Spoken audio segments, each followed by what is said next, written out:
mengarahkan haluannya ke pantai seberang, mengamuklah samudera dan badai menderu, gelombang zaman menghempas dan sulit diganggu.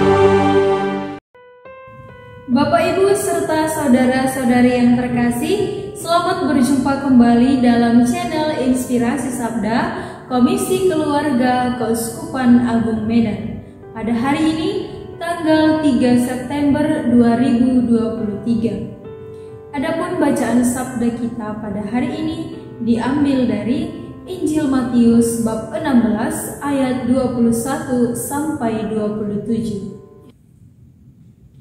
Sejak waktu itu, Yesus mulai menyatakan kepada murid-muridnya bahwa ia harus pergi ke Yerusalem dan menanggung banyak penderitaan dari pihak tua-tua, imam-imam, kepala dan ahli Taurat, lalu dibunuh dan dibangkitkan pada hari ketiga.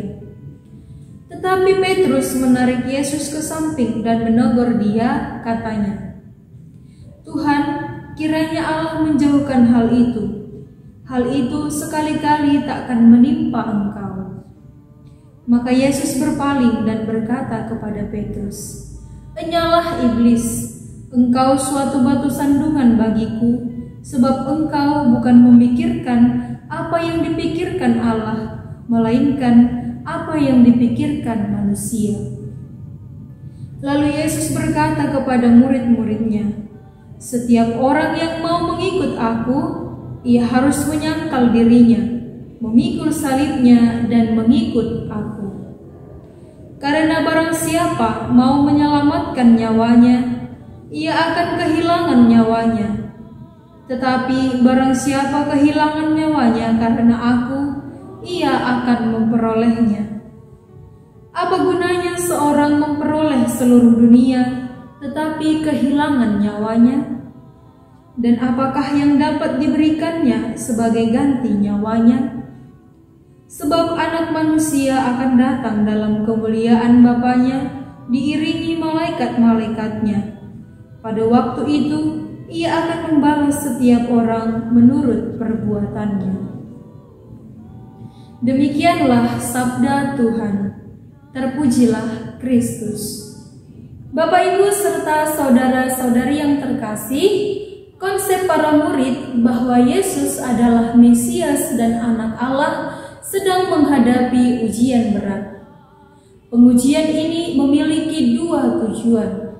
Yang pertama, untuk mengetahui seberapa dalam pemahaman para murid tentang fungsi dan tugas Mesias.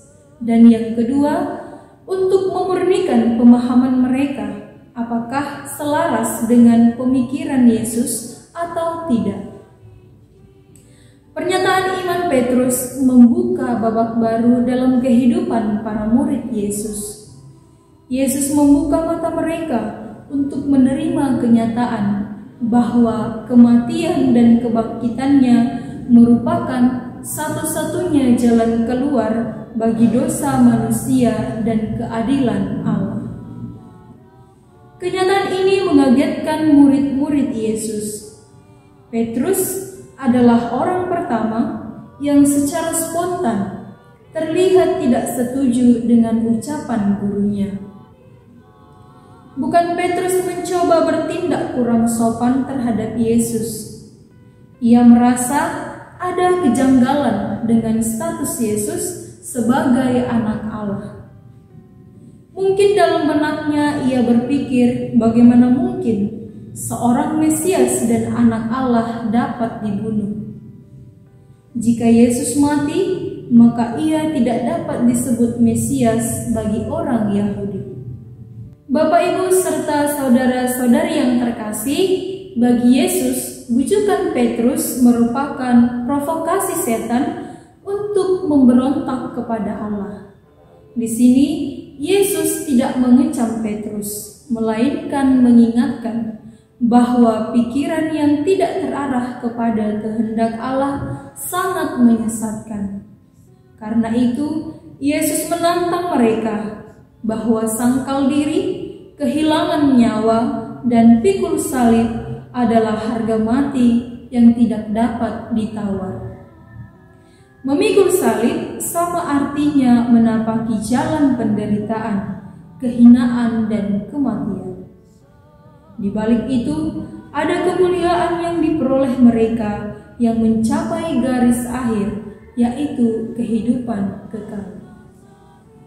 Bapak, Ibu, serta saudara-saudari yang terkasih, hari ini juga kita memperingati Hari Minggu Kitab Suci Nasional. Dan ini kesempatan untuk kita semakin mencintai, merenungkan, memahami, dan menjadi pewarta sabda Allah bagi sesama, khususnya di tengah-tengah keluarga kita. Dan tentunya bukan hanya menjadi pewarta saja, tapi lewat kata dan tindakan kita pun harus mencerminkan sabda dan kehendak Allah.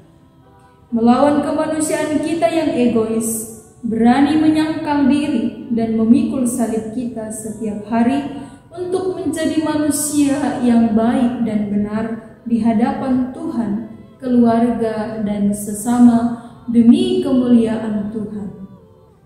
Semoga amin.